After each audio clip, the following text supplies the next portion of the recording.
Mga kapatid Islam, si Propeta Muhammad sallallahu alaihi wasallam ay nagbigay sa atin ng isang napakagandang payo nang sa gayon ay maging matuwid ang ating pananampalataya, ang ating iman. Takot kay Allah subhanahu wa ta'ala. Kaya kung nanaisin natin na ang iman natin, ang pananampalataya natin ay maging matuwid, pakinggan natin ang sinabi ni Propeta Muhammad sallallahu alaihi wasallam. Ang sabi ni Propeta Muhammad sallallahu alaihi wasallam, la yastaqimu imanu 'abdin hatta yastaqima qalbuhu. Hindi magiging matuwid ang pananampalataya ng alipin ni Allah subhanahu wa ta'ala hatta yastaqima qalbuhu, hanggat sa hindi magiging matuwid ang kanyang puso. Kung gusto mo maging matuwid ang takot mo sa Allah, yung iman mo, nararapat na maging matuwid din ang puso ng isang tao. Kasi yung puso natin, yung pananampalatay natin mga kapatid, dito nilagay ni Allah subhanahu wa ta'ala sa puso natin. Once na iba ang pinasok mo sa puso mo at hindi ang takot sa Allah subhanahu wa ta'ala, masisira ang pananampalataya ng isang tao.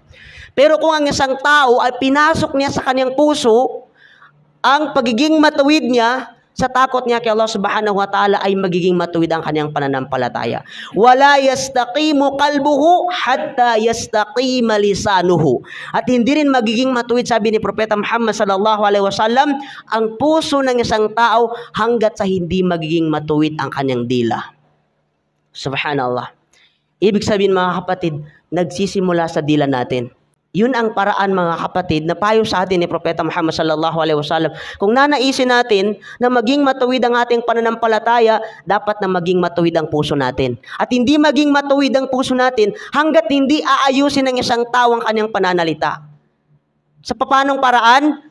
Ang isang tao, naiiwasan niya na siya ay makapinsala sa ibang tao sa pamamagitan ng salita. Ang isang tao na makapagsalita ng masama na hindi kinalulugdan niya Allah subhanahu wa ta'ala, sapagkat iniingatan niya ang kanyang dila, na ang kanyang dila, ang kanyang sasabihin lamang ay pawang kabutihan at ito ay makakapag-benefit sa kanyang pananampalataya at sa pananampalataya ng kanyang kapatid sa pananampalatayang Islam. Subhanallah. So, ibig sabihin mga kapatid, babae man o lalaki, nararapat sa isang tao na pinapangalagaan ang dila. Dahil maraming mga tao na ang dahilan kung bakit sila nakakapasok sa impyerno dahil lamang sa dila. Delikado ang dila natin mga kapatid. Kapag hindi natin gamitin sa maayos na paraan, itong rahma, itong habag sa atin ni Allah subhanahu wa ta'ala, itong dila ay maaring magdudulot sa isang tao na ikakapahamak niya sa araw ng paghukom. Kaya ang sabi ni Propeta Muhammad sallallahu alaihi wasallam, isa sa dahilan kung bakit may mga tao na makakapasok sa impyerno ay dahil sa kanilang mga dila.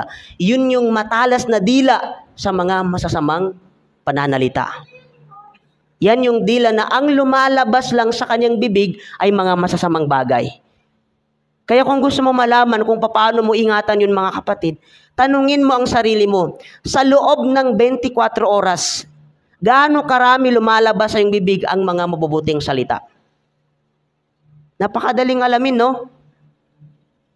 Simula umaga hanggang paglubog ng araw, bago ka matulog, tanungin mo ang sarili mo, gaano karami lumabas sa aking bibig ang mabuting salita? At gaano rin karami lumabas sa aking bibig ang mga masamang salita? Alam ng isang tao yon.